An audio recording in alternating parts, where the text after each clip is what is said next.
Ultra! Yes, and what do you do? I've been looking forward to having a little chat with you. I haven't got time to listen to you blather. Just get on in. What you really need is a maggot, isn't it? I shudder to think what might happen. We'll see no more of those creepy crawlies, you mark my words. Here come the drums! So here it comes, the sound of drums. Here come the drums, here come the drums. Dun, dun, dun, dun, dun, dun, dun, dun, dun. Hello, and welcome to Pull to Open, a podcast where we watch all of Doctor Who in random order. My name is Chris Taylor. And I'm Pete Pachal. And yes, we're randomly zipping around the universe with the Doctor in our podcast that is bigger on the inside, taking part in all of the televised adventures, whatever order the randomizer sees fit. Yes, and we are so close to adding an extra one to the randomizer. It feels like it's been so long to wait to add Flux to our list, but it doesn't just feel like it. It has been. It has been long. A whole 6 weeks of waiting to see if it would be one single story, and of course it is. I was counting the months before that too. Yes, it would seem innumerable. Yeah, well, you know, we've definitely been distracting ourselves very effectively with lots of Doctor Who in the interim. But we'll talk more about Flux next time on Pull to Open. Once it is finished, and we've all caught up. Yeah, we won't officially talk about it as the episode of the week until it arrives in the randomizer's sites. And there's a lot to do, but you never know. I mean, the randomizer took us to Day of the Doctor pretty early in our run, so it really did. It does like those epics. It really does, and there's a lot about this one I think that the randomizer will like. But yeah, let's save that discussion till next time. And in the meantime, let's talk about how Pull to Open's been doing on the socials. It has been doing just fine on the socials, and in fact, I'm so impressed that we have gotten to 3,000 followers on TikTok. Thank you, TikTokers! Woohoo! Thank you, TikTok. Amazing, great stuff, great engagement. We're putting more videos there than ever. It's really fun. We get good sort of snippets from the podcast. We put them with footage on the show. Lots of debate ensues in the comments, even on the videos you would not even expect. Yes. But yeah, they certainly have been enjoying the recent ones on the the God Complex. The Oh God Complex, as we shall now refer to it. Oh God, indeed. Yeah, I don't know if you knew, Pete, that what the Doctor saw in his hotel room in the God Complex, which was not revealed during the God Complex. I don't know if you knew that was actually revealed in the time of the Doctor. But apparently our TikTok followers have many of them have not been shy about pointing that out. Yeah, I did know that, and that I very consciously tried not to spoil Time of the Doctor in our in case someone was kind of, I don't know, deciding not to watch all of the Doctor Who of a certain era and just basically go only looking at the episodes we were doing the podcast. Because of course, our super fans who are new to the show must be doing that. They're only watching the episodes we're doing. You know what, Pete? The real true Pull to Open superfan would do many things. One of them is leave us a review on one of the various socials. But the other thing is, I think they would put all of their memories of Doctor Who in a pocket watch, and just sort of live as if they were a human being who'd never seen any Doctor Who before, other than the episodes that we've watched. So wow, that would be amazing. And you know what? I want to go in on a startup that develops that technology, because oh my, can you imagine you could like encounter a whole franchise? Oh my goodness, like whether it's Doctor Who or Star Trek or Marvel or whatever, Narnia, I don't know, it's a franchise. It's like Eternal Sunshine of the Spotless Mind, but only for franchises. Yes, I think the entertainment world would be totally up for this, because instead of the constant reboots that we get in the regular movie world, we just re-release the old movie. Instead of Steven Spielberg doing his West Side Story, we'll just release West Side Story, the original, into theaters, and everyone will go, wow, what an amazing film. Kind of looks a bit old.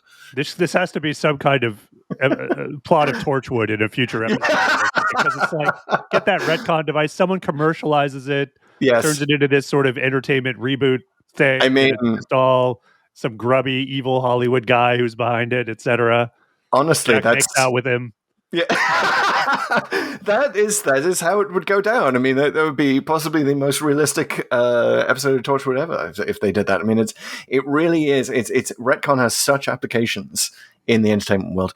But what do you think? If you think that we genuinely had our memories wiped and we'd just been watching the random episodes so far, I think we'd have generally positive feels about the Doctor Who franchise, but also it would be somewhat confusing. Yeah, I think it's fair to say. Yeah, I would say so. But it is like I say, as we like, there's a lot of these episodes that we've seen that I haven't seen in decades. Yeah, and this one in particular that we're going to do this week, The Green Death, really brought back the Green Death from the John Pertwee era. It really brought back like, wow, I remember seeing this episode. I actually remember seeing it a few times. And I had very different feelings this time around. Like I couldn't. It was just like I'm, as a different person, as knowing more about the era, sort of generally, I could kind of and the world. I sort of a lot of things hit differently, shall we say? The perfect way to put it. The perfect 2021 way to put it. So in other words, like even if I'd never seen Doctor Who, I think this is from a arm's length point of view. You get it's more of a buffet, right? Like you're kind of oh, I get what's going on here. It's almost like if you were a historian studying Doctor Who, this is actually a pretty innovative way to go through it. Yeah, it really you become alive to those differences, and I think you're absolutely right. The part of the joy of doing this little project is that we do it does hit different at different ages, and we do get to have that comparison.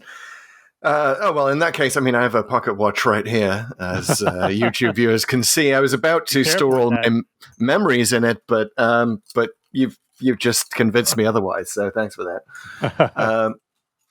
Anyway, yes. Yeah. So I'm not sure if we came out in favor of memory wipes or reboots, but neither. But either case, keep following us along, and we'll find out. We'll have a decision by the time we reach the 300th episode. Yes, please mention in your review.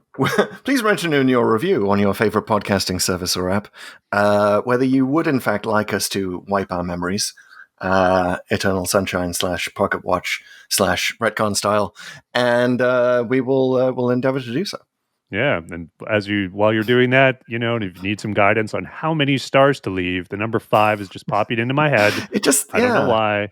It's a good number, really. Yeah, I think a lot of people like it. I think Apple likes it, and would love to put our podcast in front of other people's eyes and ears if you were to choose that number. So go ahead, leave us a review, say some nice things, and we'd love to read it out on the podcast. Yes, help spread the gospel of Doctor Who and the gospel of randomness. We are an opening. That came out wrong. Sorry, no, sort of. Let's just skip that. All right. So previously on Pull to Open, we were at the God Complex, an extremely random, very random episode. Choose a short stay in a 1980s hotel that turns out to be a space prison for a Minotaur, and turns out to be the last episode in which Amy and Rory were living aboard the TARDIS. Yes. They go no home. More space babies for them. Yeah, exactly. Well, that's kind of what would happen after a pregnancy like that. You kind of figure that maybe we should move out of the TARDIS just in case that should happen again. And the randomizer, in its infinite wisdom, took us to the Green Death, which is a genuine companion ending episode. Well, not you put that together ending. too. I was like, the going from companion leaving to companion leaving episodes, and I found it interesting to sort of contrast those. How the classic series handled it, and how the new series does, and how the Doctor sort of deals with it in both cases. Well, it was interesting that I mentioned last week that it sort of feels like the Doctor kind of, is constantly alert for signals from his companions about when they're about to leave, and does the dumping you first trick. Right. Yeah. You can't quit the TARDIS. I just fired you. Yeah. You got to have hand in that relationship, as they say in Seinfeld.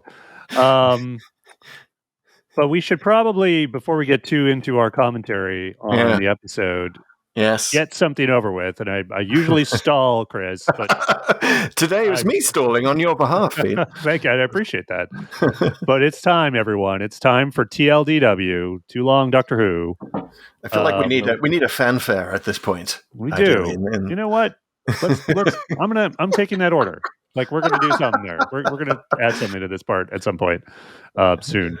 But yeah, it's time for one of us to summarize in record time the story of the episode of the week. In this case, the Green Death, and it is actually me this week.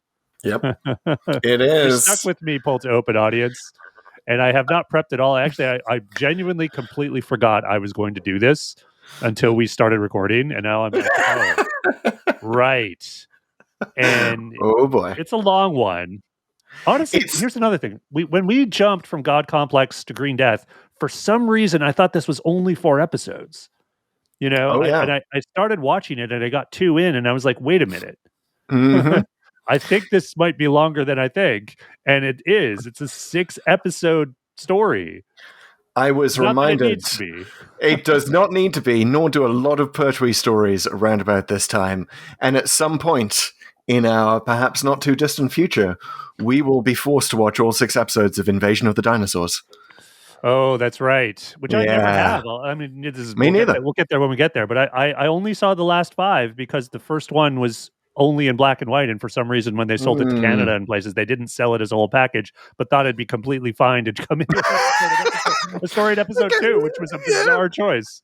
Like, get it. Like, we'd be less thrown in the middle of this story than if we just saw the first 25 minutes in black and white. I mean, okay. Have you ever had that experience, though? I mean, not to derail this or give you a stall for extra time, but have you ever had that experience where if you watch a movie and you've missed the first 5 or 10 minutes, it immediately becomes kind of a better movie?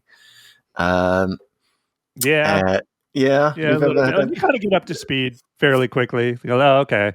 And you kind of don't have to sit through what used to be, I think there's less of this now, but long credit sequences. Yeah, but also you sort of your brain makes up a beginning to the film, which is invariably better than the actual beginning, and I'm sure that's what your brain was doing with Invasion of the Dinosaurs, which I also have not seen, but legend comes down to us from other travelers who have been that way that it's not a particularly good story. So look forward to going through those 6 parts. But Thank the rules are you're welcome. The rules of TLDW are that you get roughly 30 seconds per old classic episode, or 25 minutes of the new show, so that means that for the Green Death being 6 episodes, Pete Pachal, you have acres of time. You have 3 minutes in which to summarize this Pertwee story, and I'm going to try. Yeah, it's okay. You know what? I might even end it super early. Yeah, just maggots. Maggots. That's the one word. Maggots. I could do it. I'm not. That's a pretty good ripcord I could pull on, but I think I'm going to go for a little bit more. Okay. All right. You ready for this? I'm so ready for this, and I'm so either confident or not confident in my abilities that I've disappeared everything. I've even disappeared the Zencaster window. Like, I'm on screen right now. And I'm just like, okay. Your mind is a blank. This is perfect. All right. Ready? 3, 2, 1, go. Okay. So there's this town called Llanfairpach in South Wales, and there's a company called Global Chemicals, and they are claiming that they have perfected some way to get more oil with virtually no pollution, but it's not true. They're pumping pollution down into this old mine, and it's actually anyone who goes down there and touches the stuff, they turn green. And they're also it's turning maggots down there into giant maggots, but no one really knows because they're underground. So the doctor and unit are called to investigate this stuff, but the doctor wants to go off the Metabolus 3 because he's been dying to do that because he hasn't had the TARDIS working in so long. So he does that. Even though he nearly dies, he comes back with a blue crystal while Joe Grant and the Brigadier go and investigate. And they find this weird stuff. The doctor eventually sort of comes to join them. And what they realize is that not only is Global Chemicals doing this, they're planning to extend their influence through the world with all these sort of other locations, and kind of enslave people and turn, basically in the name of efficiency of global chemicals, kind of take over the world or parts of it. And so, because they need why are they doing that? It's because of a computer. There's a computer that's actually running the whole company and has starting to poison the minds of everyone. It's programmed only for efficiency, and it's kind of gotten corrupted. So it's trying to do this, but at every turn they are put roadblocks in front of them. So like they try to get the prime minister to intervene, but the guy has actually more political clout, the CEO of Global Chemicals, than the brigadier even, and so they can't do that. So what they try to do is blow up the mine where bad things are happening, but that doesn't work. That they wanted to bury all the chemicals. What happens is all the maggots crawl out of the ground, and now it's an even bigger problem because they're bulletproof and they're actually explosive proof, and they actually start to hatch and they turn into this giant insect. Only one does that, but they kill that insect, and they figure out a way to kill the maggots with this fungus, which has actually been developed as a nutritional supplement by a group of what they call sort of the nut hutch. It's these sort of hippie type counterculture people who are trying to develop sort of alternative food and alternative energy. It's sort of like this different, this opposite of global chemicals, frankly. And they figure out that the fungus kills the maggots, so all the maggots are dead. The doctor infiltrates Global Chemicals and gets in there and convinces Stevens to actually work against the computer, which is actually called the boss, in sort of a ironic joke. And at the end, Stevens turns against the boss, blows up Global Chemicals, thwarting their plan to take over the world. And Joe Grant leaves to marry the head of the nut hutch. Wow, you did it! You did it! You did it! God. I think I got it. I think you got it there. Given the acres of time you had, that was pretty good. So congratulations, Pete. You are this week's winner. My secret this week was I just didn't care about the order of anything. Yes, honestly, I was just like, it doesn't matter when it happens in the story. I'm just going to say it when and so it's like, boom. So that is definitely the way to do it. Definitely the way to do it. Your prize is an unconvincing maggot. Hey, don't go so hard on the maggots. I thought the maggots were cool. A maggot maquette. Yeah. That's the other interesting reason why it was curious that we came here from the God Complex, because one of our biggest complaints about the God Complex was that nothing in it is particularly scary. Right? Yeah, you've got true. The dummies aren't particularly scary. The clowns aren't particularly scary. The weeping angels are sort of neutered by being holograms, etc., etc. And what we got here is that the maggots, when you actually see the puppet versions, when you see them at a distance, and it's actual maggots that you're like, ooh, gross. But up close, they're possibly one of the cutest Doctor Who monsters ever to grace the screen. You just want to cradle them. Oh, you kind of do. They got these little mouths. Maggots. Yeah. They're just, I mean, but they got that hiss. Yeah, that's the other thing. Yeah, they open their tiny little mouths and they go, oh, and you just want to, oh, you're adorable, and then you turn into this weird fly. Yeah. Oh, cute maggots. So just, it's a shame they ever grow up, isn't it? Yeah. Well, it is definitely the thing this story is known for. Everyone, what was the maggots, right? And they're constantly in it, and they're constantly there's this source of peril from the cliffhanger of episode 1. In fact, there's like 2 or 3 like maggot cliffhangers, because there's like the maggot cliffhanger at the end of episode 1 where they see them, and then there's the one where it's about to jump Joe, and then I think there's one more, and they're really like, even as a story element, inflated beyond anything. Like, oh yeah, like it's almost like someone was more maggots, and they got to be more fearsome and more formidable. They can't be shot, they can't be blown up, insecticides don't work. I mean, it's like, oh my god, these are the most formidable insane maggots or any creature there's ever lived, right? I mean, the Daleks are going to want to research these things. Really? And they just sort of sit there. not doing much. They wiggle. I love how they wiggle around and like, all right, I'm going to go across the room. It might take me a few minutes, guys. I'm a threat, really. I really am. But I'm going to come and bite you. But hold on, it'll take a minute. Yes, stay right there. I got to sneak up on you. I got to leave a trail of green slime. Sometimes a trail of green trail slime goes cold, and well, I don't know, but I know we'll talk about the fly too. But I mean, it's funny that the maggots are these super formidable things that you can't destroy, and the Doctor kills the fly, the giant fly, with his cape. Yep, like it's all it takes. Throw the cape up, hits it up, dead. All right. Yeah, that was the possibly the lamest resolution to a cliffhanger that I've seen in Who history, and there's kind of so. My initial reaction to the Green Death, seeing it for the first time, is that this is really it's two stories. One is a story about the nut hutch, which I love saying in a Welsh accent, the nut hutch, and global versus global chemicals. And you don't necessarily need more than that, right? Nut hutch, global chemicals, maybe you can still keep the Green Death part. People are still getting infected, whatever. Miners start dying, but they're expendable. That's a good, solid Doctor Who story. Right. And then you've got the maggots, and everything to do with the maggots in this story is just hilarious.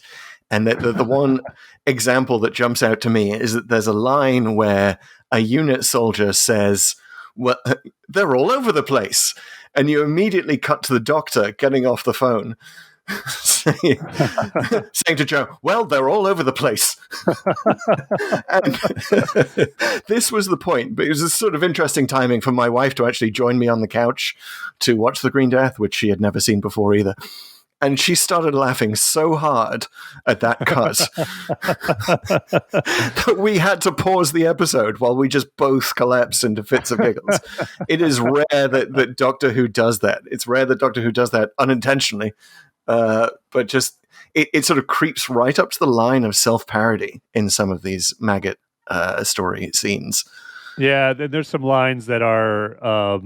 I can't tell if that one like I mean it's sort of obviously intended to be clever, not necessarily like super hilarious and dumb. But there's another line that I thought was probably one of the worst lines I've ever heard. Certainly the worst line I think Nicholas Courtney has uttered as the Brigadier, and it's when they blow up the mine, I believe, right after, and he's basically like, "We'll see no more of those creepy crawlies. You mark my words." And they play some kind of weird, like it's almost like sad trombone music right after, like I mean, you're kind of like, okay, yeah, this is supposed to be like really like I was supposed to never not take you seriously. It's heavy irony, Pete. It's heavy irony. It may have flown over our heads. I don't know. Because actually, the maggots are back, and we do see them again. And the Doctor doesn't tell the Brigadier that he's wrong and was full of it. It's really not a great episode for the Brigadier. Not a great story for the Brigadier, is it? In general, no. He is revealed to be something of a dupe, of an idiot. Doesn't have much sway within global chemicals. He's sort of sitting on, like, even just that sort of the whole thing, which you feel was introduced into the story to pad it out, where they have to get cutting equipment to cut the cable so that they can get down into the mine shaft to save Joe and Bert. Bert, by the way, very, very, very handsy with Joe. Very handsy miner. Sort of saved. He was sweet, though. Yeah, he was sweet, and he called her a nickname, so it's all okay. And he dies in the end, so it's fine, but does not need to be Me Too'd. Doctor Who reflects the values of the time, Chris, as we learned from our disclaimer in front of the talons of Wang Chang. Indeed, it does, and not much more so than in this episode. Although the nut hutch is kind of we're still sort of in this search for plant-based food, which is we'll get to that.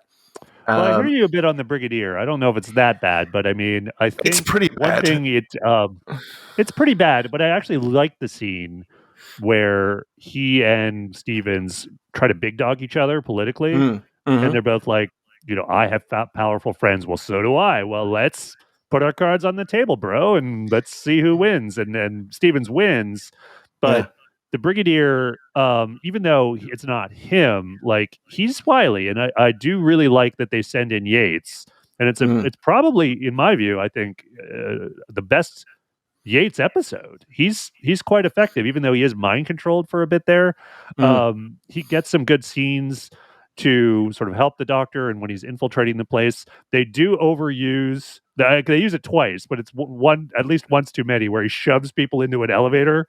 Essentially, there's like 2 scenes where he escapes somehow from someone by leaving them in the elevator, and I was like, okay, that's, learn some new moves, Mike. I mean, yeah, Mike Yates cut price James Bond in this episode. He's quite a suave, but the real issue with Mike Yates, I'll get back to the Brigadier because I do want to say more things about him. But poor Mike Yates, it's sort of hinted throughout the series, the actual TV series. I know that in the audios we sort of get the sense that he was actually in the closet all this time.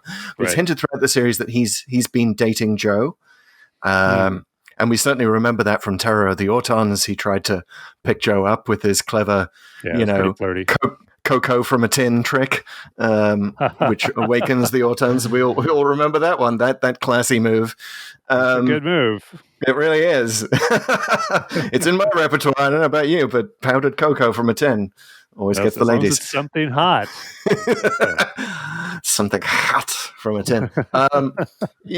So Mike Yates, you see a tiny look of disappointment at the end as Jo's engagement to Professor Jones is announced. And someone, I think, he shakes Cliff's hands first before he hugs Jo. Yes. Did you notice that? That was a weird choice, and it's like they announced they're getting married, and they're both in front of him. And he just turns right to he's the guy closest to them, and he turns to Cliff. It's like, oh, congrats. He's like, yes. Either that's sort of patriarchy in action, you congratulate the man, right? You can see it that way. Engagement first, or it's that Mike really wanted Cliff for himself. I think that's hard to know. Canonically, it's hard to know. Yeah, I will say I don't want to get too distracted. Super subtle on Yates and what happens at the end. But I will say I didn't like the proposal itself, just because it was almost like this trick into getting her to agree to marry him, which I'm like, I get he's cute. I get she likes him. But I'm also like, I don't know. This is me and just my personal preference. I'm just like, I'm more of a step up man kind of guy. Yes. He does. For those who haven't seen it, Professor Cliff Jones, Nobel Prize winner. We're never told which Nobel Prize it is. Proposes to Jo by saying, "Well, they're going down the Amazon to search for this toadstool that is high protein, is going to, solve the world food crisis." And then he just sort of slips in, and of course we'll get married along the way, which again, patriarchal. Just sort of assume that, throw that in there, not even ask. That's the thing. He's not even popping a question. Yeah. And he has already, before he got sick and kind of forced Jo into sympathizing with him, he was asking her to make the coffee. Yeah, okay, that's true. I'm not going to fault him for getting sick, but the coffee bit is bad. And honestly, we should probably get back to the Brigadier at some point. Let's finish that off, because I have more to say about this being a Jo episode. It obviously is, because it's her last one, and I think it's probably why it's 6 episodes. They decided for Katie's last series, we're gonna step it up. But we're going to give her 6 episodes and not give her agency in any of them. Yeah. One thing I will say about the Brigadier, I like his fashion. He's in suits. He's actually in a tux at one point when he's having dinner, I believe, in the Nut Hutch, which is a weird choice. He wears a tux to have dinner with hippies. It's fantastic. Yeah, well, it's fantastic, and it's I don't know. I guess they're trying to, again, contrast his old traditional Britain sense with everyone, but he's so won over. He likes the organic wine they're serving, and he's convinced the fungus is meat. And by the way, way to go, Cliff, on founding Impossible Foods 40 years early, which was impressive. I actually think Cliff is more Paul Stamets. If you know who that is, he's kind of the king. Guy? He's the king of mushroom research. And I've written feature about him. He sort of believes that mushrooms can save the planet, not just psilocybin, which is a big part of his research. You wrote a feature on that? Send me the link, man. I'll put it in the show notes. Do you know the Mushroom Man was the headline. And had a fabulous time with Paul Stamets. That was my headline. Oh, that's good. It's a Chris Taylor classic. But he might have had some input, but never mind. Paul Stamets, by the way, another Star Trek connection, because he gave his name to a Star Trek character. We're getting way off topic here, but he believes that mushrooms can feed the world, save the world, clean up oil spills. There are so many amazing things that mushrooms can do. So, and he was active in his research in the 70s. So I sort of feel like it's very unlikely that Professor Cliff is based on Paul Stamets, but that's perhaps the best real world analog. But nice. Maybe that guy saw the Green Death. Yeah. I was all like, wow, this is a good career choice.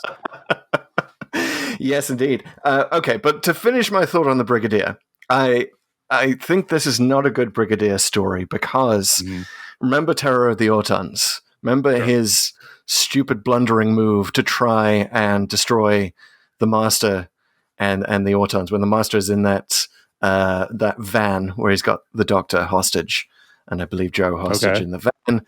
The Brigadier calls in an RAF strike then. Oh, right. Yeah. What does he do now with the maggots threatening this completely blighted quarry? Calls in an RAF strike, which, by the way, they didn't have the budget for actual planes, so the RAF strike is just a helicopter with with a bloke throwing like bath bombs out of it or something. It's like so ineffective. Yeah, it's it's not good, but it's also like I found like really even like high explosives aren't destroying these maggots. I mean, come on, like what are you talking about? That's like there's got to be like they kind of really stretched the limits of credulity in my view on like these things being resilient to anything. Like the other thing is that it's they're totally earth grown, right? This is one of these interesting episodes where the whole threat, there's no alien threat. It's all just the chemicals and the mutations, and it's sort of similar to the arachnids in the UK in that way. Yeah, that it's just doing that. And so like I just find it super hard to believe that some kind of bulletproof armor plated maggot came out of just like green stuff. That just it's definitely a metaphor, right? I mean, the maggots are kind of the British Godzilla, if you will, which seems very appropriate. It's like, the Japanese could build Godzilla, and the British were just slightly larger maggots.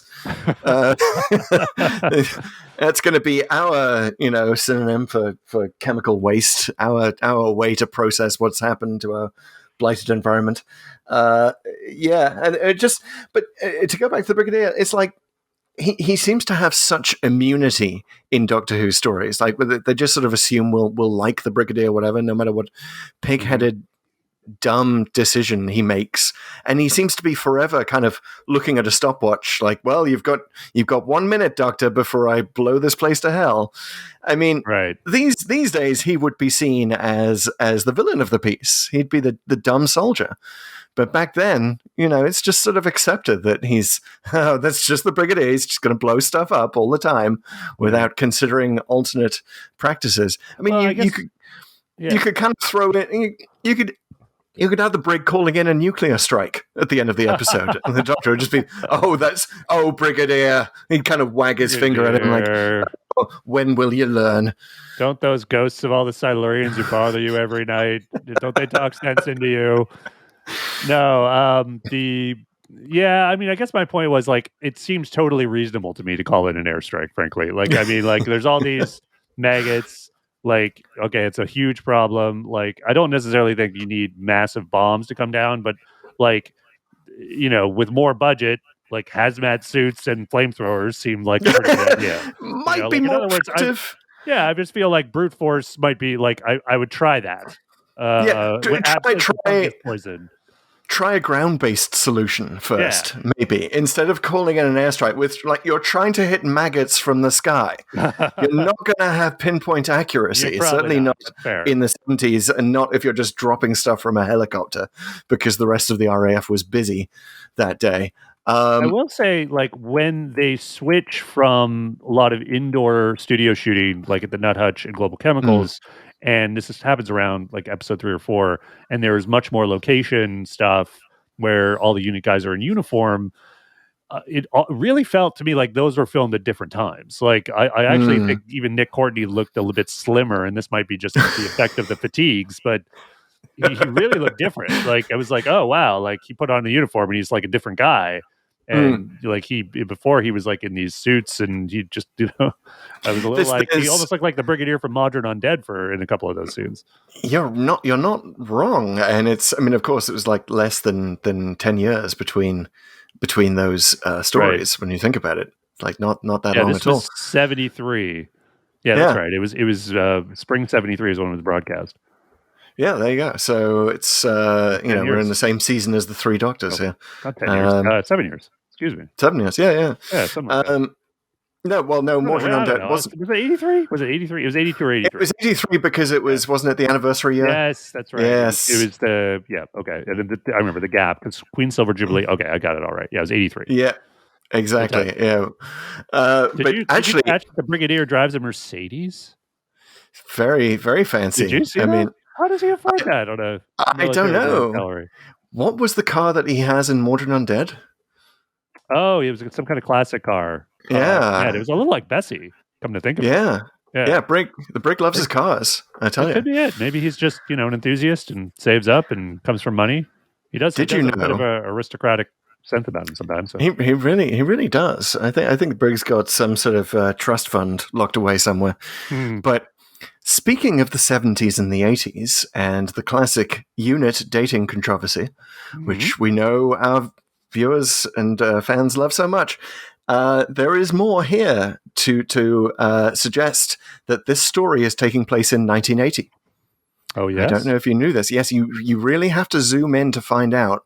But there is a calendar in the guards' hut at the entrance to Global Chemicals that shows that it is a year with February the 29th, so it's a leap year.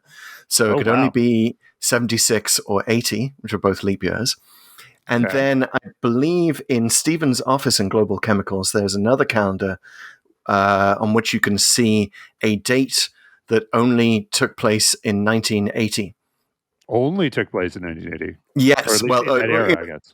Within that period, with it being a leap year, you had to really zoom in. But of course, the fine folks at Doctor Who magazine have done this for us, suggesting that this story takes place in 1980. And of course, this is the story immediately preceding Sarah Jane Smith's arrival in Doctor Who. And we know. Yes, from Pyramids of Mars, another tangentially related unit story. And if you look at the poll to open, it's not the Codex, it's our library, I guess. We got to find a name for it. But yeah, go back to one of an episode we did previously this season. We did that a while back, so check it out. One of our most popular TikToks, in fact, was talking about the dating controversy and about the evidence that it's actually 1980 and the other ways of making this all make sense. But I did not know that it was embedded right there in the Green Death. And obviously, I don't think that like Barry Letts was inserting this stuff, or anyone knew anything, or they were doing anything like the kind of long-term, long game stuff that happens with New Who. Well, it's not they did it like a 1980 calendar. It's just that these two calendars only reconcile to that, right? So yes, I do think it feels a bit near future. I'll just sort of say that as sort of evidence that it's probably later.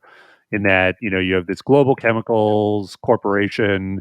There's a lot of, power suit type stuff, and just the computer, right? The computer itself and the existence of that. It's clearly like, okay, well, let's presume the big bad computer from 10, 20 years from now, which, everyone, this is constantly a trope in the 60s and the 70s. Throughout the 80s, if you think about Skynet and the boss The boss. What does boss stand for again? Biomorphic Organizational Systems Supervisor. Wow. It is an acronym that I actually memorized. I don't know if I thought it was clever or hilarious when I saw it, but I just thought, boss. That just sort of sounds cool. And I remember there was a job I had after college, and I had a computer, and it was a Mac, and I named my hard drive Boss. And someone once asked me what that means, and I actually rattled off the acronym, and he was like, "Wow, like obviously, like you're a weirdo." That's very impressive. I thought I was going to stump you with that one, but you passed the test. No, I've that's been in my head for like you think about useless things that stick in your head. That is since I first saw this episode in the 80s. Yeah, I do love Boss. We should talk about Boss. Yeah. He's a wonderful computer because he kind of goes a little bit nuts at the end. Totally. He's a little bit distracted by classical music. He says something like, "Do we dare the ninth?" Like referring to Beethoven's ninth, which may be a reference for many viewers of the recently released Clockwork Orange. In which the lead Droog, played by Malcolm McDowell, is a big fan of Beethoven, and particularly the ninth. So it's interesting. So the origin story of Boss is that he has been programmed with inefficiency in his mind, even though efficiency is the watchword of global chemicals. But the computer realized that humans are inefficient, and yet they seem to do all right. They seem to be conscious. For one thing, they seem to be self-aware. So he gets Stevens to program him with inefficiency, and that's how he becomes self-aware. And so he's got this weird inefficient thing going on where he's talking about classical music and about which classical music should announce his, I guess, takeover of the planet. Although it's not quite sure not quite obvious what his evil plot is. But he just gets distracted by the music side of it, which is wonderful. It's such a great little quirk of his character that really brings him to life, makes him a great big bad, and I'm kind of sad that we never saw him again. Yeah, I agree, bro. The boss is very memorable, and even though he kind of makes no sense, and it's his origin. I mean, it's Doctor Who. Not everything makes sense, but I mean, I did kind of. It leaves you wanting, which I think is probably a good thing in this case. Like, I kind of wanted to know a little bit more about his origins and a little bit more about how its behavior, because I think you get, like you say, you get a taste of why it, I guess, is behaving in this way, because it's totally unexpected, especially at the time. Like, computers were like, "Hello, this working," like that was kind of what you'd expect these sort of big computers to be. And he's singing, and I like, there's this good lines like when Stevens, and I love the contrast at the end where Stevens is the now focused, efficient, cold thing, and the computer's like dancing, like doing the equivalent of dancing around and being goofy. He says, like, "You're unkind, Stevens," when he's trying to like smack him around, and you're like, "Oh, okay." He's got, he knows how to banter too. He really does. Yeah. And it's sort of a shame that Boss is only introduced at the end of episode 4, I believe. Right? It's pretty late in the proceedings. I forget. But yes, it takes a while. I think it's 4, because 4 is the episode that verges on self-parody. That's the one where you've got the, they're all over the place line. It's also the one where you got Pertwee doing his disguises. His disguises. Yes. He gains entry to global chemicals for the second time by disguising himself as a milkman, and sort of boring the guard at the gate with his Welsh impersonation. Actually, not that great a Welsh accent, John Pertwee. It was pretty bad. I don't know if it's consciously bad, though. Maybe. I'm his dog. But it's like, I'm his dog, yes. 30 years in the business, so I have. It's pretty bad. And then as the cleaning lady, Doris. Yes. And it leads to a very funny exchange between him and Yates. I mean, it's a little bit forced, but it is like, you could tell the actors are having so much fun in that moment. And you're kind of right there with him. And I will say, like, there really isn't much of a downside to that. Like, it's fun, but it is like, it's an indicator of just how familiar, like, the cast is, and we are, and that they're like, and how familiar the show is, honestly, at this point with the viewers, that it feels like it has license to have this kind of fun. And it really is a sort of an indicator a reboot is kind of should be coming soon, guys. And then of course it did follow like the next year with a new companion, and then the following year with a new doctor. So that was all to the good. Apparently that line. So if you haven't seen it, Mike Yates comments on the doctor is carrying a bucket in his disguise as a cleaning lady, and Mike Yates says something like, "I like your handbag," and the doctor whacks him with it. And there's another funny line in there. That was apparently all ad-libbed on the set, which is that way, but it also seems like in a good way. Like I'm not knocking it. It's like they're having fun. It's very British music hall. It's very Pertwee, and it is sort of weird that like Pertwee took 4 years to kind of get to the point where he's just like, screw it, I'm going to be manic and zany and have lots of different costumes. I will say Pertwee's performance in this throughout, I really liked. I thought he was great. Like even when he was being silly in episode 4, it wasn't like, oh God, what was the episode where he was? It was Harry Oz, where he was really hamming up the telephone cord. I was like, all right. He kind of gets a second stab at that when he's on Metabolus 3, when there's a lot of physical, not quite comedy, but it is kind of played for laughs a bit because Metabolus 3 ends up being like this insanely hostile environment, and you're not even sure what half the stuff is. It's like tentacles and feet, like claws, like it's like some giant bird or something, and like just all this stuff comes at him, and he comes very close to that goofy look when that one vine or something hits him at the beginning, but he doesn't go over the top, and I think it all kind of works and it's fun. He comes back and he has the line like on the phone, "I'll talk to anybody," which is a good little capper for the whole sequence. But I mean, that's the beginning of this, and then throughout, he's just kind of he sells it. Like I particularly liked his conversation with the boss. He has a couple of them, but like when he first encounters him, and it's, if you think about it, it's Pertwee talking to a room. And I'm sure someone was off to the side and they were doing the lines, but it was like he's very much like got good dialogue. He talks. There's the little line where he says, you're talking about freedom from freedom, like, and so there's a little bit of repartee there. And of course, then later when Joe leaves, it's, you really feel it. There's a lot of good A game coming from Pertwee throughout this episode. So I've got to give him really, really top marks. There really is. And he sells that line about using a paradox. He basically uses a paradox to slow down, not quite destroy the computer, but certainly to slow down the evil plot. If you ever encounter a computer in the 60s or the 70s, give them a logical paradox. They will either get jammed up for a while or blow up. So you do expect smoke to start. Smoke starts leaking from the tape to tape reels that this computer is still using. It's fascinating. So Metabolus 3, we should talk about this. It as a side quest, and the way it's filmed as a side quest.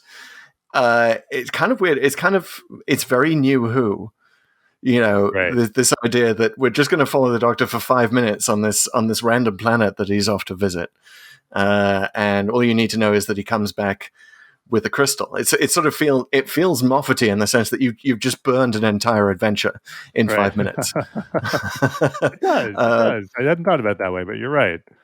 And the crystal is a result. And of course, the crystal becomes very useful in the plot. He uses it to break Mike Yates's programming and eventually to break Stephen's programming. It's, look into the eyes of this crystal. And you get this sort of wonderful, almost Kubrickian scenes, like people being deprogrammed by the crystal, right? Where it kind of goes into kind of weird David Bowie video visuals. And it was just fantastic. And that's the kind of thing you can't replicate from the classic Who era now. It's like those kind of techniques, those early special effects that are actually a little bit scary because you never really see them. They're unusual. I love the crystal stuff. And I also love that the crystal is a setup for the last Pertwee story. Right. And again, very unlikely that this was planned, although Robert Slocum did write both The Green Death and Planet of Spiders. But Joe sends the crystal back, and I actually had to go watch the episode, the first episode of Planet of Spiders, to see the Doctor receives a package from Joe in the Amazon. Is like, hey, take this crystal back. Our guides, Yes, our native say it's bad magic. It's bad juju, man. Yeah, very 70s. But yeah, so it's kind of, again, you're almost getting a kind of a New Who story arc with this crystal that goes over goes into the next season, right? It's almost I almost feel like, though, he wrote himself into a corner. Like, he didn't know he was going to bring the crystal back. And then it's like, oh, we got to bring it back because that would be good for this thing. Well, he gave it to Joe. Like, like, we're going to have to, well, you just write a thing. She sends it back to him, I guess. All right, fine. But how great is that the Doctor gets mail from an old companion? I really think that we need to see that more. It's also very interesting. You see at the end, Joe is like, the Doctor's like, save me a piece of wedding cake. First of all, he's not even going to the wedding. What an asshole. He could totally take time out. He could stepped out of that door and gone to the wedding right then. Get it out of the way. Get it over with. Just show up, man. So he says, save a piece of wedding cake. And Joe is like, you'll come back and visit, right? And the Doctor kind of not like little non-committally, but he nods. And of course, we know the Doctor's never going to do that. You kind of like turn to camera. I'm not coming to visit. Like, you kind of expect that. Yeah. So it's funny. Like, so Joe, like, here's the thing about Joe, and I think we should spend some time talking about this being Joe's final episode and also a Joe episode, in that the actual leaving scene, in my view, does not come in episode 6. I think the leaving scene is in episode 1, where the Doctor essentially says, look, let's go to Metabolus 3. Like, and he's kind of like, Land Fairfax unit, like, screw it. Like, what, we have the entire universe and actually all of time to explore. And he actually says exactly that, or something words to that effect. I can give you all the time in the world and all the space, which is a weird second clause, but we know what he means. And she turns him down. Yeah. And she's like, this matters to me. This is my, Earth is my home, and this is close to home, and there's this stuff that I care about, and I'm going to go to Land Fairfax and try to fix what's wrong there. Which is why it's super interesting that it then becomes, a Dr. Light episode, right? Then Metabolus then just becomes a side quest. It's as if the show itself is saying, no, sorry, Doctor, on your own, you're just not that interesting. Yeah. Yeah, that's interesting. That's a good point. With Joe sort of ditching him, so that's kind of the leaving scene in my view, and I think that the end is kind of more of a coda that is just, it's wistful, it's goodbye, and he's kind of been trying to fight this throughout the episode and hoping she changes her mind, but obviously her deepening relationship with Cliff seals it. But even though he tries to roadblock that, he really totally tries to like grab him out of there, and like, oh my goodness, yeah. Cliff and Joe are having a romantic interlude by the fire, and it is clearly about to go places. And the Doctor walks in, and he immediately clocks what's going on, which is kind of smart for the Doctor, who doesn't always get this about human relationships, right? He's supposed to be sexless in Classic Who. But he gets it, he sees it, and he immediately, I want to invent a new word here, he dock blocks the professor. He dock blocks him. He fully dock blocks him. He's like, Professor Jones, I wonder if you can come see this thing on my microscope right now, sir. Unhand my assistant, man. Indeed. Oh, wow. Poor Joe. Poor Joe. And one more thing, which is, I think it's an interesting randomizer juxtaposition that it's done here, which is taking us from Amy and Rory leaving to Joe leaving. And both involve a marriage. So, and this actually, I believe it even came up when the only televised appearance of Joe Grant after this is in the Sarah Jane Adventures. Yes. And I think it's mentioned that the Doctor's current companions are married. And I think Joe said words to the effect of, I didn't know you could do that. I might have stayed with you. Like, we might have had some fun with Cliff in the TARDIS. Although you kind of get the sense Pertwee would not put up with that. But it's he really, funny. Yeah.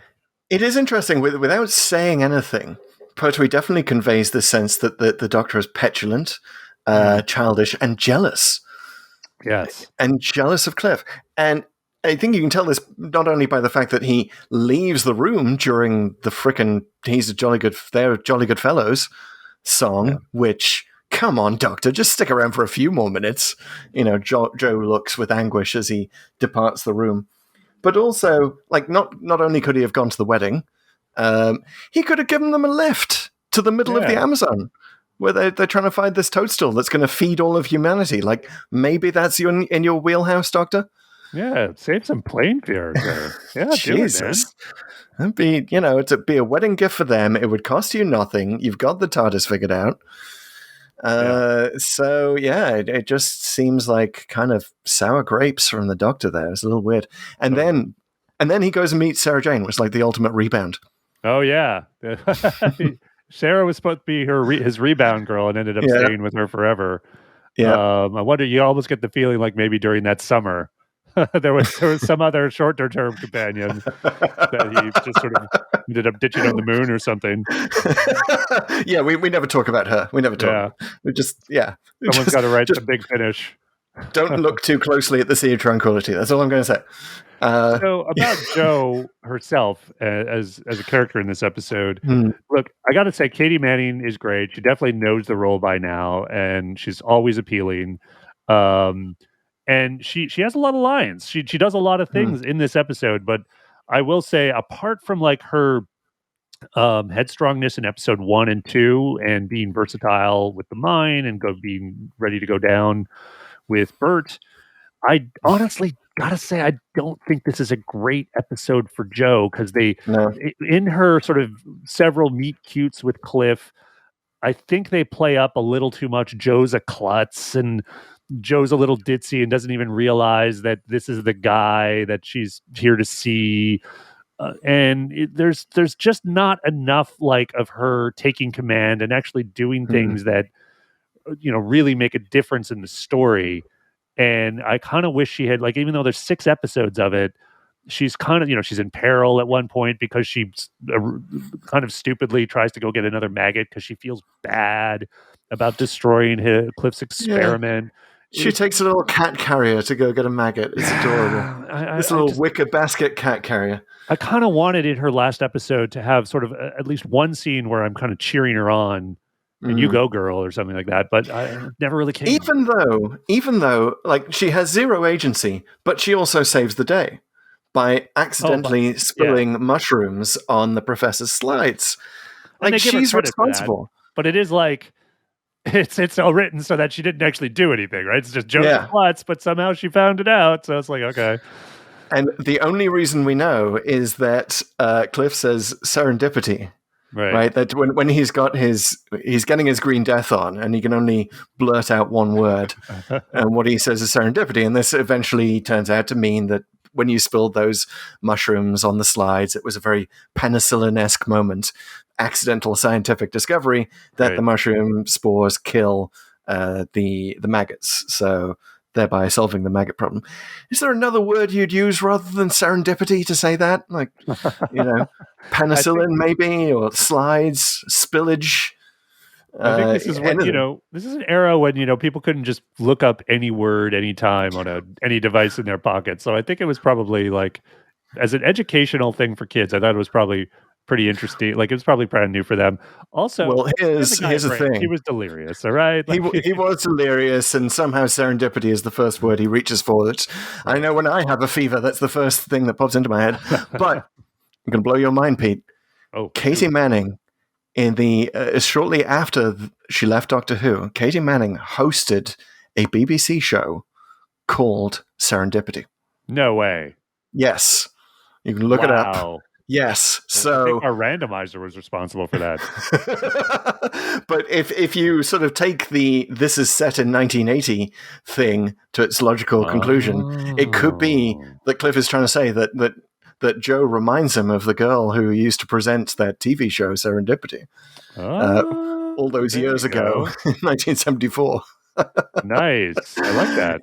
Yeah, I don't know if any clips exist of it, but apparently it was a show where people did like arts and crafts. So it was like a Great British Bake Off in prototype in the 70s. Prizes of £10. Did it? Yes, a gift voucher and no prize. So well, speaking of whatever's the opposite of serendipity, yes, what was going through the doctor's head when he took that egg and brought it back to the nut hutch, and he just expected it to not hatch? Like they would just sit, all right, we'll just leave it in the closet or not just even put it in the closet. There's no containment for this thing whatsoever. He just grabs an egg. All right, we'll leave it over here, and I'm sure it'll be fine. The Doctor has seen enough eggs hatch into evil things in his time. You'd think he would be wise to their trick by now. Yeah, or anyone with an elementary understanding of biology. I mean, yes, there's a couple of like I know Joe's a klutz in this episode, but I mean, Doctor, come on, that one was probably worse than all the spilling of any mushroom substance on anything else. Particularly as later on, by that later on, he's like, oh, they're all pupating, they're all going to turn into giant flies. That's why we must destroy this threat. So he's got that concept of pupation, but just not the very basic concept of eggs hatching, which is, come on, it's Chekhov's egg. Of course, it's going to hatch. But so we were speaking of the 1970s, and if let's talk a little bit about the contemporary political scene that this episode reflects. I mean, obviously, it was a reference to the concern of the 1970s. And I think Barry Letts even read some sort of pamphlet, some sort of ecology pamphlet that inspired the nut hutch and the whole concept of, sort of trying to save the world with mushrooms rather than meat. Yeah. Definitely early environmental movement. It also obvious ones. Yeah. There are so many surprising political references. First of all, the scene at the start where the CEO of Global Chemicals is waving a piece of paper saying, peace in our time, basically. It's a reference to Chamberlain and the famous disastrous meeting with Hitler. Jobs in our time, or whatever it is he says. Time, I think. Wealth in our time. So, that's obviously a sly political reference. Also sly, which, 99% of viewers watching it today will not get, is when the Brigadier and Stevens have their big dogging over who knows someone higher up in the government. Is it me or is it you? The Brig's like, oh, I know the Minister of Ecology. And Stevens like, well, I know the Prime Minister. The Prime Minister is called Jeremy. Right. And the Minister of Ecology hands him the phone. First of all, the Minister of Ecology needs to do a sustainability report stat on that toupee he's wearing. But also, he hands the phone to Jeremy. And Jeremy would have been recognized by anyone in the early 1970s as Jeremy Thorpe, the leader of the Liberal Party, which, unlike in Canada, our Liberal Party has not been in power for about 100 years. So it was very surprising. But in the early 70s, Jeremy Thorpe was kind of the rising star. He'd won a few by-elections. He was sort of, people were sort of talking seriously about whether he might be part of a coalition. In fact, I think Edward Heath, the Prime Minister at the time, asked Jeremy to be in a coalition with him. So the thought about whether he could be Prime Minister, is very much on people's minds. And there he is. And I don't know if you've ever seen a recent series, actually written by Russell T Davies, starring Hugh Grant, called A Very English Scandal. Oh, no, which is about. I haven't seen it. Yeah. It's really good. I recommend it to everyone. It's about the rent boy / murder scandal that Jeremy Thorpe was then caught up in that ended his political hopes. And Thorpe being played by Hugh Grant in this, who Hugh Grant, of course, goes on to play the Prime Minister in Love Actually. So it all comes back around. But yeah, it's sort of like I love it when Doctor Who just drops those little timely references in. Right. As Easter eggs for the future. Yeah, there's a lot of only hatch years later. Yeah, a lot of ink's been spilled about like what the political sequence, I guess, in Doctor Who and how that compares with like the real world. Because I know there's always been, certainly in New Who, there's like when's Harriet Jones Prime Minister, and then there's when was the Master Prime Minister, et cetera, and all those things. I don't know. I feel like in this case, I could go either way. It's kind of a clever reference to contemporary politics, but it's also like, well, he never was prime minister, and does that then make, does it make it less resonant because then that's like clearly like some alternate universe or whatever. Also, like does it arguably reveal a bias on the part of the filmmakers? Do they want, were they as I say, keen on him to be prime minister, and hoping the broadcast would cement that, and then that's sort of like, it's a little that kind of thought leaves a little bit of a bad taste in your mouth, to throwing like biases in there, political ones anyway. Yeah, but it's kind of it's not. I mean, the fact that there are miners in this who need jobs is very interesting. The fact that the brigadier says, we need cheap oil and lots of cheap petrol and lots of it. Again, Brig being an asshole from a modern perspective. Well, like again, to the point of everything about politics. Yes, this is a very political episode, right? So, like, I guess it's maybe makes some sense to make a reference to something in the real world. So certainly not naive to think that, there's obviously a statement being made here and there's politics. It's very by the number politics, so that's not bad. It's fine, and it's also, again, this is early environmental movement. This is the 70s. This was probably this kind of idea about these sort of edgy nuthatch types taking down a company called Global Chemicals, which sounds like insurmountable and extremely powerful. Was probably kind of an edgy idea at the time. Even though now, of course, it's like this is like every environmental. This is like Avatar, like it's the. Everyone's done it. Yeah. Everyone's done it now. But I love that you could make a description of the Green Death. Like, the doctor joins a groovy hippie commune, and works out how to save the planet while, from an evil company that's trying to make us use oil. Like, these days, you could use a description of that episode and, like, certain fans would go out and complain about how woke it was. Right. Oh, Doctor Who's getting too damn woke. Which is a common complaint in the Jodie Whittaker era, of course. But here it is. Here's the Pertwee era come to prove to all of you woke complainers that the Doctor's pretty much always been woke. Well, he was pretty groovy in the 60s. He got really groovier in the 70s, especially when he went and joined the Nuthatch. Yeah, I mean, I first of all, I just kind of despise the word woke for a lot of reasons, and it's like I think that word sort of has come to mean something more about contemporary politics than anything in the. But to say that the Doctor has never taken a stand politically one way or the other is obviously erroneous, and that going back here, like, no, like I don't think you're necessarily like anti-capitalist to say that there needs to be some balance in whatever's going on, and especially if you say, like, these a company like Global Chemicals should not have carte blanche, which the prime minister and everyone seem to be eager to give them. So if he's the guy that's like, let's get some sense in this, like, I think you can support that without necessarily saying I support everything about leftist politics in the 70s, right? So I think it's okay to as a viewer not necessarily feel like you forced into taking like some extreme position either way, but to sort of recognize here that there's a clear sort of good guy and bad guy, but for not necessarily all political reasons.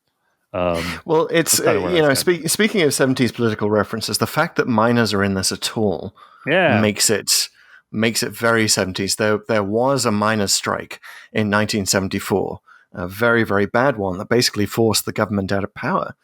Ted Heath went to the country with the question of who governs, me or the miners, and the country turned around and said, the miners, and it basically threw him out of office. So, it was very contentious to even feature miners in the show. And then to take it a step further, it's not even necessarily a very leftist position to say that the miners should be looking at different jobs that doesn't involve digging coal out of the ground. Right. Perhaps you can help save the world with mushrooms.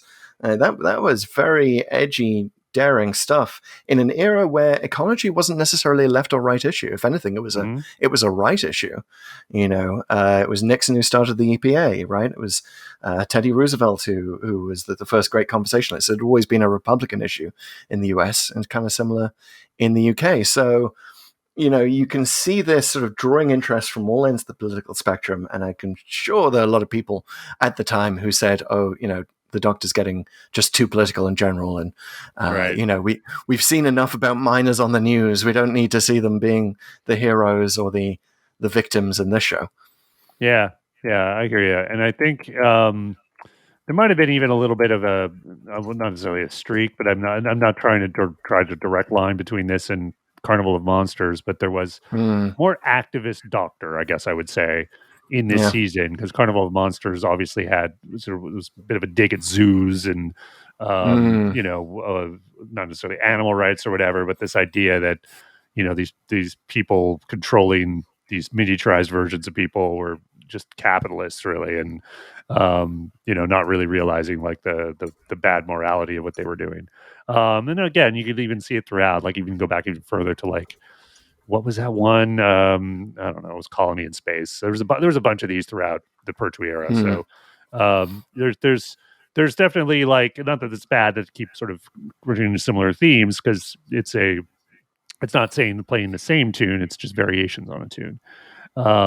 So I could see it's sort of that being a criticism of the era, but it all kind of works, man. I don't know. There's issues here, and I think it's not hard to I guess enjoy it without necessarily like buying into whatever narrative someone wants to put you into. Yeah, it's an extra layer of interest. It is. What did you think of the resolution at the end, where Global Chemicals is basically blown up, completely shut down, but not only that, the Nut Hutch becomes the new boss in town, which sounds fun. Not the boss, but they get all the funding from Joe's uncle who at the UN or whatever. It seemed a little too neat. Again, sort of interesting from a randomizer perspective to come here from our last Joe story being the first Joe story, Terror of the Autons, which is the only other time which she references here that she used her uncle at the UN's influence. No, I kind of bought it. It didn't seem too cheesy to me. I like the sort of the happy ending nature of it, even if, of course, the research work of the Nut Hutch is never ever mentioned again. Right. We have sort of the problem of Doctor Who, right? You have these wonderful world-changing events that happen and then are just sort of dropped. Right. It would be funny if they made a few references to, like, fungus meat here and there throughout the rest of the series. I'd even take it in New Who in the same way that Magpie Electricals became the electronics provider in Doctor Who. New Who, wouldn't mind seeing more references to whatever company emerges out of Cliff's fungus research. Maybe Clara's Diner, that's also her and me's TARDIS, could be serving mushroom burgers. Oh, yeah. That'd be cool.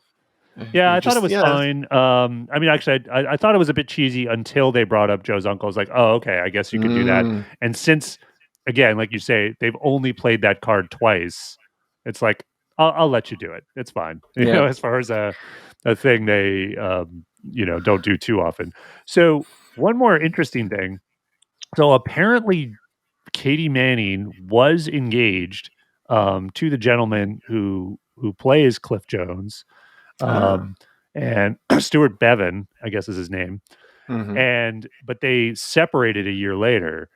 And but apparently it was amicable because they did reprise their roles, which is kind of a neat little bonus to this, for a couple of promotional clips for the DVD release of the past couple of years. So there was the 2019 season 10 release, and there was a little thing they did where this season was released, and they basically go back to the Nut Hutch, and for whatever reason, there's the house has some maggots in it, because of course you got to get the monsters, and all the time, Chris, they improved those little mouths. They weren't so cute anymore. They were bigger mouthed maggots. which they then Aw. ended up. I think they the implication is they used flamethrowers on them. I don't know. Basically, they throw down with the maggots, kill them all, and you should buy some DVDs. So that was fun, but then they did it again for even like the season 8, where they did the stuff with the Autons, which we commented on at the time. Those creepy guys with the masks and the daffodils, and they even make a reference. It's actually a very knowing in-character reference by Cliff, where he's like, "Can you believe they're making plastic flowers? This is terrible environmentally." And she's like, "Where did you get that?" No. It's happening again, it's like all this super fun stuff. But I love that they got the same actors, and I also love that it's basically I'm happy with that being canonical. I'll take that in the universe. Yeah, and the setting in Wales not only reminds us of Doctor Who's eventual home in Cardiff, but yeah, also the daffodils from Terror of the Autons, very much known as a Welsh flower, very much associated. Oh wow! Did we say that at the time? I don't know if I knew that. No, Welsh daffodils. The Welsh daffodils, yes, and I love that they have the name of is it the milkman? He's like Jones the Milk, which is a very Welsh thing to say. So many people have the same name that you describe what they do.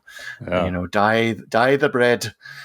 As Dylan Thomas has it in his wonderful poem Under Milkwood. Well, if everybody has the same name, you might as well call them Boyo, right? Exactly. Speaking of saying names, did you notice that there's one unit soldier called Stevens? There's just called Stevens, which is super confusing. Really? When the CEO of Global Chemicals is called Stevens. Like, just write a different. So one of the things that made me feel like Robert Sloman was asleep at the wheel as a writer. Like, just change the name of the damn soldier so you're not confusing us. Don't say Stevens. Don't say Stevens. Stevens. Stevens. Yeah. Well, they're pretty cookie cutter anyway, so whatever. I got to say the thugs at Global Chemicals are pretty cookie cutter. The thugs in like secondaries, they're all like, it's just another guy in a power suit that just sort of walks around, and most of them are unmemorable except for that first guy who throws himself off a scaffolding because he was ordered to self-destruct by the boss, which is button 9. I don't know if that's a reference to something, but we know what this got me to think about, though. This is a weird, just my brain. There is a scene in Scrooged where the Bill Murray movie, right? Yep. Where they're like, he basically fires the Bobcat Goldthwait character. This is early in the movie. And his secretary just picks up the phone and says, Code 9. Code 9. That's got Code 9 is like throw him out on his ass and he's done. So I feel like 9 is like the button you press when you want to do something bad to somebody. Maybe interesting. That's I don't know. That could be just me. I wonder if it's also a Beatles reference. The number 9 keeps recurring through John Lennon's life, and he made reference of it in Revolution number 9 on the White Album.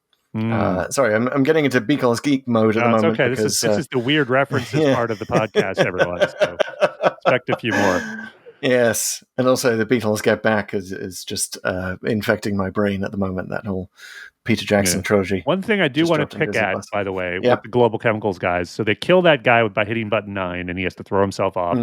There's a little later. It's like I think it's actually the climax of episode 5, where Yates is found out to be sort of free of their influence, and they kill the guy he's talking to. But it just sort of randomly happens. Like he just kind of dies, right? It's like something happens to his brain, and then Stevens walks out. It's like, oh, you can't rely on anyone. There's some evil line, and it's like, wait a minute, you could just like hit a button and just kill him, like right then and there. Like, why didn't you do that to the other guy? And also, come to think of it, why didn't you do that to Yates or anyone? Like, what is this sudden magical, like I can just kill people instantly power? That's amazing.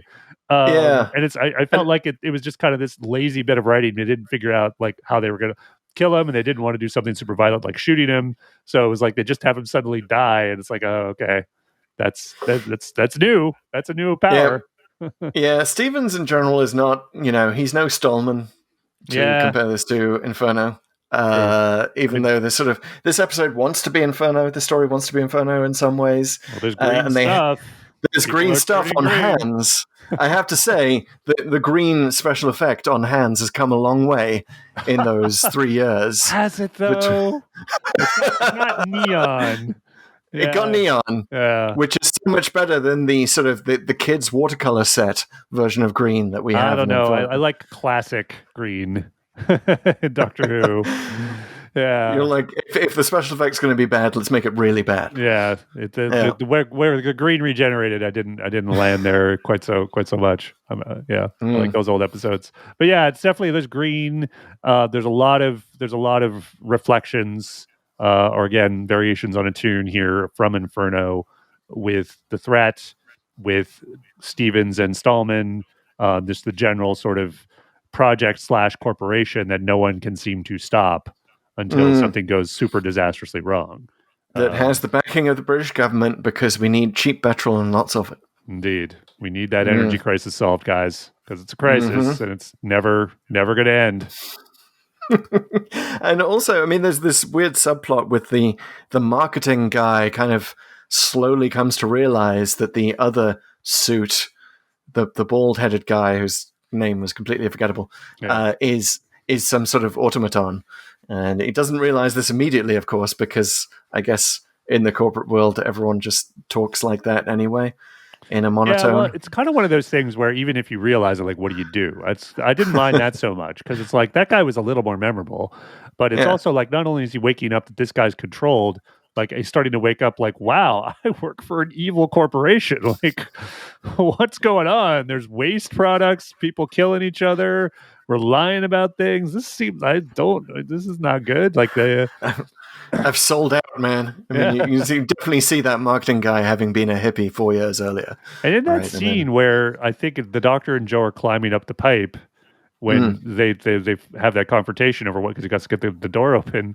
There's another bit where it's like, oh, like here's these people in the pipe because we have cameras in the pipes. Obviously, that's what you would do. Just all over. Yeah, we just know. Yeah, just in case people climb up out of it. Or maggots climb up out of it, as they do. Anyway, this is why the maggots just didn't work. Well, this is the thing. Like, I think a lot of the stuff that we like about the episode, you could take it, package it into 4 episodes. Yes. Cut out some of this stuff that doesn't make sense, some of these extraneous characters, and certainly a lot of those going up and down the mine shaft effects, which were absolutely horrible. I was watching this with my son, and he laughed out loud at the sight of the first like CSO when they're kind of going down in the mine shaft. It was just so bad. There's the one where the Doctor's driving as well, and it cuts back and forth between a CSO and actual film of him driving. It's so obvious. And there's even a model. Yeah. There's a model Bessie with a model Doctor in it that is so obvious. Yeah, you kind of want like it's one of those times where you might as well just do super close-ups of the faces and just have them just down in the cavern at one point, and once they get there, there's still some bad stuff with the maggots. I mean, again, I don't hate the maggots themselves. I just feel like when they're kind of like, especially when the Doctor and Joe are row your boat in past like walls of maggots, you're like, oh, that's not good. First of all, don't watch The Green Death while eating. Yeah.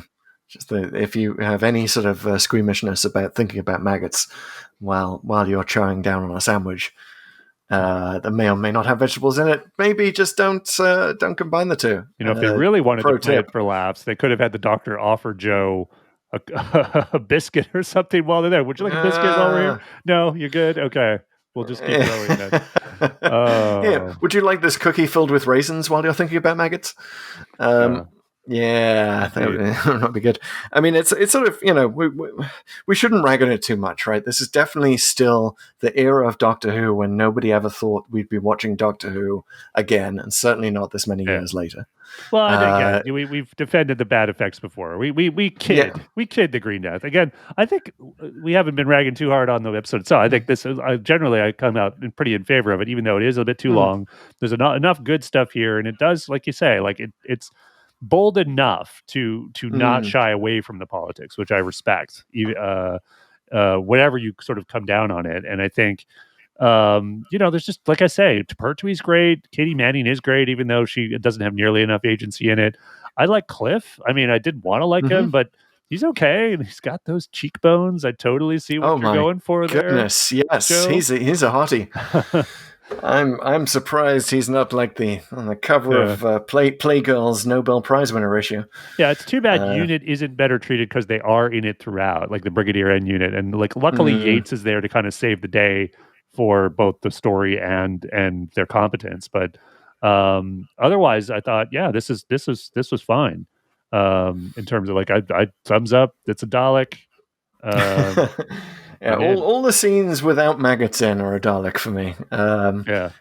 I like your idea of a Green Death edit that just takes all the maggot stuff out. Or I do want effects with those new mouths from the clip. Oh yeah, I think that'd be okay. It's just the mouths, man. They just need better mouths. Yeah, I don't know. I wanted more. I will say I wanted more Fly. I wanted like, and that's if you were redoing this in modern day with CGI, you would have a way better action sequence when they hatch, and you might even it'd be a bold story choice, but have more than one hatch, and have like a whole bunch, maybe. And like it becomes like the final like final scene in one of the Jurassic Park movies where you're just doing 20 minutes of cool action that hopefully isn't pure action, and you're doing some character and story stuff at the same time because those are the best action sequences. But you do want more of that Fly. You're waiting for that thing to happen, and you see it, and it's like, oh, it's too bad that they didn't do more of that. Yeah, if you're going to do it right. I mean, I'm starting to feel this may be a heretical thought in Doctor Who terms, but I'm starting to feel like it was a mistake that the Daleks came along as early as they did in the Hartnell run and sort of became so associated with the show because it meant that they got the message that the show has to be filled with monsters. Right, yeah. Which we've just sort of accepted that years ago, right? That Doctor Who is about monsters. I think a maggotless version of the Green Death that is more about, the socio-political business situation, it would be a wonderful Doctor Who story. They get pretty adult in a lot of this. Like when Boss is talking to Stevens about Nietzsche, it's like, oh yes, my little Nietzschean Superman. I'm like, oh wow, that's gonna make kids run to their dictionaries to find out who the hell Nietzsche was and what it's got to do with fascism. Fascinating Sounds stuff. Like you'd love to see sort of an alternate version of the show where it's Dr. Cerebral. Yeah. Yes, I get you. Doctor Who PhD. Yeah. If you can't, like, because I think partly like the maggots are not quite a metaphor, but they're useful in hammering the point home to a point. And they're as a story element, partly because it's 6 episodes, it doesn't need to be. They're way overused. So while I don't rag on them as much about their appearance, I do think it is like, okay, there's a point where as they're okay, they're not the Daleks, man. So let's just like let's have them come here and there, and let's not overdo it. So yeah. I take your point. I'm not willing to go so far as like let's get rid of the monsters, but I do think it is like there's a point of diminishing returns. By the way, when there's one moment you're making me think they should have had less of the maggots actually on screen and more people talking about how horrible the maggots look, and we never actually see them, which reminded me of Doris, the cleaning lady, running out of the room at one point and saying, "Oh, horrible it was!" It's something about when she sees the maggots. You got to see in there, Mr. Stevens. Horrible it was. Very much reminds me of the woman in Talons of Weng Chiang, who's kind of famous for hamming it up when the corpse is dragged from the river, and we never see the corpse. We just hear her saying, I think the exact same line, horrible it was. So this is my proposal. We just edit out all bad monsters from the history of Doctor Who and just insert one actress really chewing up the scenery saying, horrible it was. Huge eyes. And you get like a sketch artist. It's like, was this? Yeah. Okay. Just go on full-on Lovecraftian. It could not be described. The horror beyond imagining that we can't actually show you. Be a lot better. Okay. You will make that show. I want monsters, man. I want them. And I will say that Talons of Weng Chiang, as bad as the rat is, it is a better example of not overdoing it. The rat is not in that in much. Yeah. Yeah. And that's why I wonder. So, like, Talons is justly famous for how bad the rat is. Like, I was surprised that Green Death, that I'd never heard of the maggots before now. Oh, really? Yeah. It just hadn't filtered through to me. Maybe I just don't. Maybe I filter out the word maggots when I read it. Well, the maggots aren't necessarily evil; they're just there. But someone is evil here, and we should really think about like what would have happened if this evil plot had succeeded. Yes. So the evil plot is clearly Boss's evil plot, Right? And the evil plot is to take over, drum roll please, 7 computers. Elsewhere in the world. Well, I mean, you presume they're big computers like him, so they're mainframe things, right? Like in these other places, which, like, again, you're like, you really got to correct up for a lot of things. Like, it's pre-internet, pre-computer, even, like, personal computer, how people's understanding of them are. And he's essentially going to turn all these other global chemical facilities into super corrupt versions of these capitalists, this version of a company throughout the world. And there's mention made of slaves, so there's an implication that these companies will, wherever they are, use their corrupt politicians to enslave the human population. Is it that, though, or are they just referring to slave computers? Because master slave is a computer term. No, right? I think it. I think in the script, if you're talking about slaves, you're talking about you're enslaving people. So I'm pretty sure that they were trying to sort of up the threat, but it's never really clear. Like like to your point, like what happens? Okay, so you take over these things, and like that sort of takes over the world, don't you think? Like. That's not going to work. Oh no, the world has been taken over by ruthless, profit-seeking corporations. Yeah. However, will we survive? Yeah, and I feel like if you're the boss and you're trying, and I guess it's inefficient, so maybe that explains it. But if you're taking into account all the factors, surely this level of interest / resistance from things like UNIT and other organizations is factoring into what you're talking about. And like, well, is that really efficient? Are you with getting good profits from what's actually going on in Land Fairfax? Because I feel like you're not as profitable now that all this stuff's attention on you and all this stuff's happening. So maybe don't do what you're doing. Maybe he really being legit and playing the right would be the way to actually get more profits for Global Chemicals. Right, exactly. Throwing that out there, boss. Just work under the radar. Maybe spend your time focusing on music instead of being on the golf course, and you'll be indistinguishable from other CEOs. He is young, bless him, boss. Yeah, He's true. only recently come into existence, so he doesn't know that you're supposed to explain your evil plot to the Doctor. True. Just so everything could be quite clear. If only he had like a Davros to mentor him or something. Yeah. Well, I will say he was really good at branding. Boss man. That stuck with me forever. But It worked. Is apparently they decided on Global Chemicals because they didn't think a company already existed called Global Chemicals. I think they were going to do United Chemicals or some other variation, some other on the word. But then once it was novelized, they did some more research, and there was a Global Chemicals somewhere. So in the novel, I forget the name, but it's a different name than Global Chemicals when they novelized it. The novelization definitely fills in a lot of gaps. So the evil plot, I hope, we're not really sure what happens if it succeeds. It's just basically we get a world that looks like the world now, except there's one less blown up Global Chemicals plant in it, which, by the way, would cause its own environmental devastation. Thank you very much, Doctor.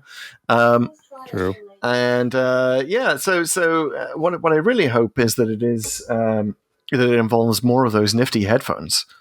Oh yeah, being placed on its slaves. Those are super cool. I want one of those. It's so bad. It looks like a Bang & Olufsen headset from the era or something like that. It looked pretty hot. Like, and I think when you put it on, you can be an understudy for Lobot in The Empire Strikes Back anytime you want. So those headphones, again, because I was so curious about the crystal, I had to watch episode 1 of Planet of Spiders. Those exact headphones are reused in Planet of Spiders. Oh, when the psychic guy Yes. Yes, I remember this now. Okay. Wow, the same headphones. That's hilarious. Same headphones. So I wonder who a got to little take bit those of home. I wonder if it was little bit of Barry bot Letts or survives. Pertwee. Someone got those headphones. So they're in someone's, house, so their kids inherited them. I'm sure someone got them because those look like sort of real deal, like pro. Okay, I'm a 70s DJ, and Yes. this is what my thing. Wow, that's awesome. Doesn't that sound like a great new Who episode though? To some kid gets those headphones and thinks they look super cool and starts wearing them, and then all of a sudden everyone's wearing those headphones. The Cyberman passes by. Where did you get exactly? So it sounds very Age of Steel, doesn't it? Yeah. So, well, I think we've. Oh, you know what else? Our new segment that we haven't yet considered. Where is Splinter Clara? Right. That's a good question. What sort of fortuitously happens to them at some point? Yes. That you can't otherwise explain.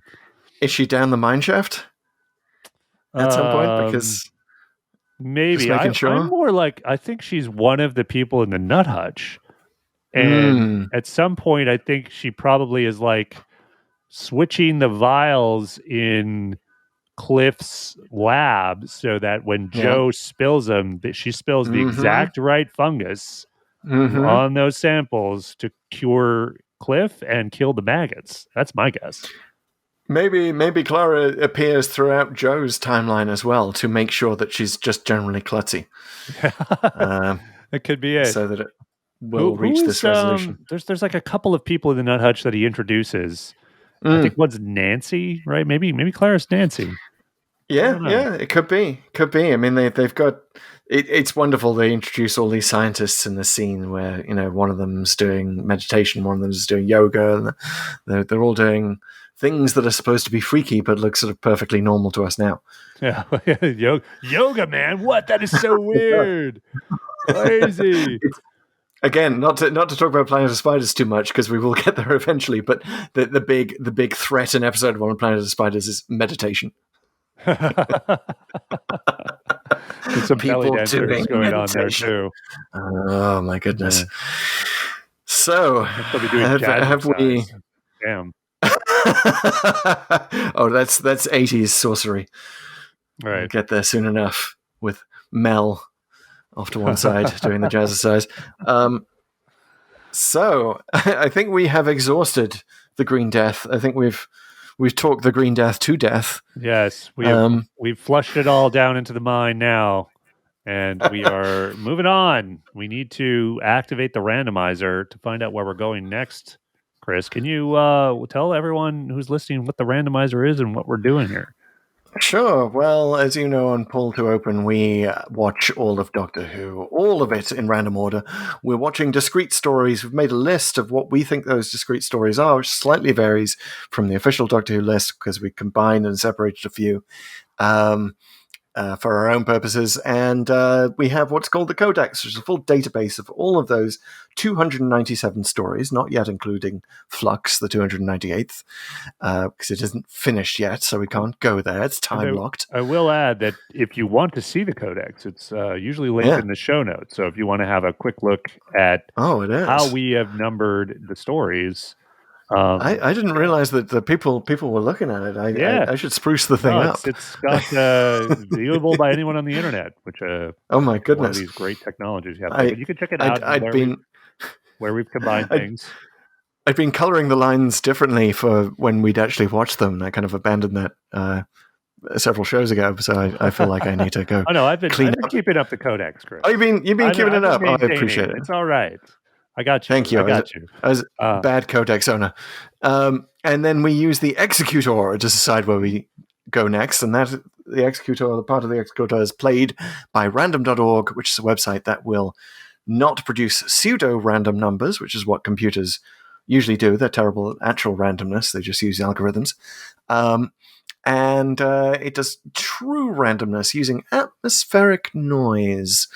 And you can go to random.org yourself. Random.org, we're still looking for sponsorship, by the way. And come up with any random number generator that you need for anything, a lottery, a dice roll, whatever it is. coin flipper. They have it all. Random.org super fans. Yeah. But and also, by the way, step up BritBox, because we're going to start talking about the issues with BritBox. Watching it on Apple TV, especially. Wow! Do you have the dialogue issues? Number of issues. Do you have the audio out sync? No, I have a different issue, Probably which is that TV issue. When I go back to the episode, it starts playing the next episode instead. Oh. If I've abandoned the episode in the middle, as is often the case for Classic Who. Anyway, call us BritBox. Call us. And we won't talk about that anymore. All right, so I'm ready. I have you have the Codex, I have random.org, I have the Executor, and I have the countdown. 1, max 297. I'm ready to hit the generate button. All right, here we go. Count me down. Let's do it in 3, 2, 1. Fantastic. 198. Oh my, I think we're late. This might be New Who. Hold on. It is New Who. We are at midnight. Oh, okay. Very interesting. All right. A Stephen Moffat episode, if I recall correctly. Could be. That he wrote it. I can't remember. I remember this because I have, in fact, been like a nerd reading old Doctor Who magazines. And when Moffat was given his first award for Blink, like I think, Blink and The Empty Child, Dr. Dances had come up in the top 10. And they asked him how he felt about this, and of course, being Moffat, he made a joke out of it, which was, "Where's midnight?" Midnight, yeah. This is one of the interesting. There's like I remember at the end of the season, there's a no Donna episode and a no Doctor episode, and this is the no Donna episode. Like everybody, both of them, I guess, wanted a break. Yeah, right. This is the equivalent of Turn Left that no one actually remembers. Yeah. People remember the Dr. Light episodes. They don't, which just sort of kind of goes nicely with the whole Metabilis 3 side quest thing not being as interesting as Joe's story at the Nut Hutch. Yeah. Like, yeah. So maybe that's the reference that's the pattern that the randomizer is trying to make. We'll find out more next time. And we forgot to challenge the randomizer, by the way. We wanted to get so far into it. We were going to challenge it, but that's okay. I like this one. I was going to challenge it with a Christmas, do something because it 'tis the season right now as we're recording this. We're just started December, but I know this one has some ice in it. There we go. That's wintry. So close enough. There we go. I was going to challenge it to come up with a Dalek serial because once again, we should know just how Dalek free, how suspiciously Dalek free the randomizer has been. It's a little weird. I'm a little nervous. Yeah. We have not even had one proper Dalek episode. We've only had like Daleks in Day of the Doctor so far. So Day of the Doctor, which was the really randomizer being clever and giving us the most Dalek-filled episode, technically. But no actual of the Daleks. No story with a Dalek in the title. No chase. No nothing. No nothing. We'll get there. In the new year. That's sometime in the next 30-some selections randomizer. We're going to do a Dalek episode. Yeah, in your own time. No rush. And it's only the most famous Doctor Who monster. It's okay. It's cool. Yeah. We know what's behind your evil plot, randomizer, and who's really operating you. And we will find out someday, but you'll have to join us there some other time because you have reached the end of this episode of Pull to Open. In case you weren't sure, this is a podcast. In case you're encountering us on some other medium or someone's forwarded you some clip. No, we are a podcast, and if you have not subscribed, please do. We're available where you find all good podcasts on Apple, Spotify, Breaker, anywhere else you might want to find podcasts. We are there. Please subscribe, but also please leave us a review. We really like reviews. Reviews really do help us spread the gospel of us and the randomizer and Pull to Open to more listeners. So please leave a review. We're not telling you what to leave, but we love those 5-star reviews, which actually help even more. Follow us also on social. We are super active on TikTok. We're at Pull to Open on TikTok. We're also on Twitter and Instagram at Pull to Open 63, sharing out various things all over the place. especially some exclusive photos you might find on Instagram here and there from times we have covered Doctor Who for various publications. So watch our Instagram for that. And we will see you next time when we take on a Midnight. Yes, I rather imagine it'll be a shorter episode next time. But thanks for sticking around for this special length Green Death review. And where I we'll finally nailed TLDW. I will remind everyone of that. I finally nailed it. All right, guys. We'll see you next time. Thanks, guys.